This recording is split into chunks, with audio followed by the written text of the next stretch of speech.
Olá pessoal, sejam muito bem-vindos. Hoje a gente vai mergulhar fundo num estudo super interessante que quantifica algo que muita gente talvez já tenha percebido por aí. Uma mudança enorme na linguagem que a gente vê nas notícias. Com base no artigo Prevalence of Prejudice Denoting Words in News Media Discourse, vamos entender o que os dados realmente mostram. Vamos nessa? Sabe aquela sensação de que, de uns tempos pra cá, palavras como racismo, sexismo, entre outras, estão pipocando muito mais nas manchetes? A pergunta que este estudo se propõe a responder é exatamente essa. Será que é só uma impressão ou isso está acontecendo de verdade? E a resposta, olha, é um sonoro sim. Não é só impressão não. Dê uma olhada nesse gráfico. Ele junta os dados de 47 grandes veículos de notícia e o que a gente vê é um pico assim absurdo e muito recente no uso desses termos. A partir de 2010, alguma coisa mudou de forma bem drástica. Mas calma lá. Para a gente acreditar numa afirmação tão forte, a gente precisa entender de onde vêm esses dados, certo? E é aqui que a coisa fica realmente impressionante. Vamos ver a escala dessa investigação, que cobriu nada menos que 50 anos de notícias. A gente está falando de uma análise de mais de 27 milhões de artigos de notícias e de opinião. 27 milhões. É um volume de texto assim gigantesco. É algo que seria impossível uma pessoa ler durante a vida inteira. E esses artigos não vieram de qualquer lugar. Foram 47 dos veículos de notícias mais populares dos Estados Unidos. Jornais, sites, canais de TV de diferentes espectros políticos. Isso garante uma visão bem ampla do cenário todo. E talvez o mais importante, a análise cobriu um período de 50 anos, lá de 1970 até 2019. Então, o que temos aqui é uma base de dados extremamente robusta, ampla e profunda para entender essas mudanças. Ok, a escala é de cair o queixo. Mas o que esses milhões de artigos nos contam, afinal? Vamos ver agora em detalhe qual foi a tendência e descobrir se existiram veículos que meio que lideraram essa mudança na linguagem.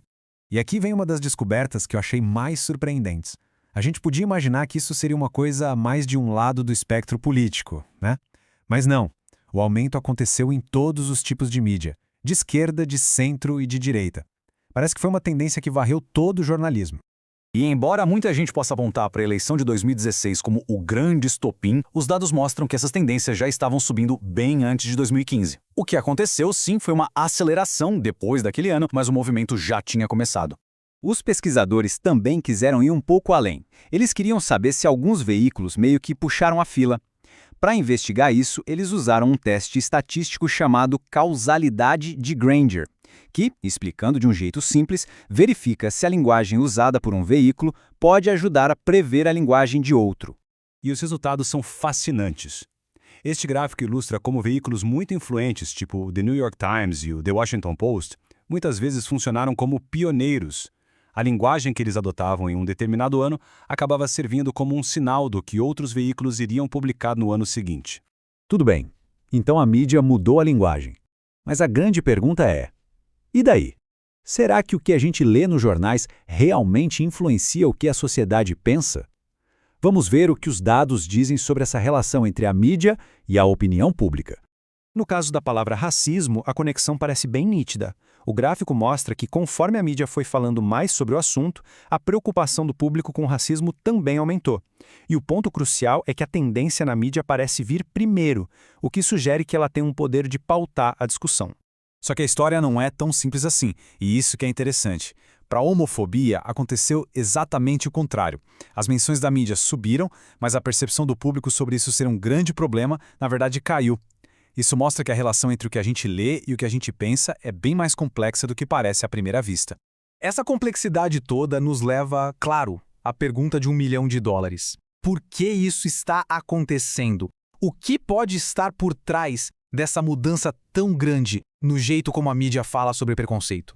O estudo não crava uma resposta única, mas levanta várias hipóteses para outros pesquisadores investigarem.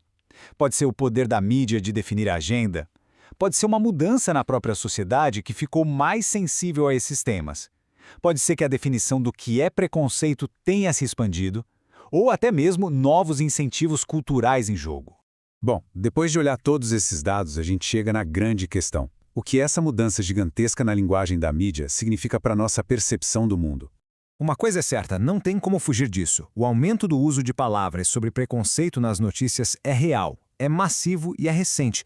Não é só uma impressão, é um fato documentado por milhões de artigos. E isso tudo nos deixa com essa pergunta para refletir. Será que a mídia está apenas refletindo uma realidade que já existe? Ou será que a nossa própria percepção da realidade está sendo moldada pela mídia?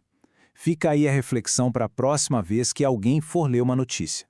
É isso, pessoal. Muito obrigado por mergulharem com a gente nessa análise. A gente espera que tenha sido útil para todo mundo pensar um pouco mais criticamente sobre a linguagem que nos cerca todos os dias. Até a próxima!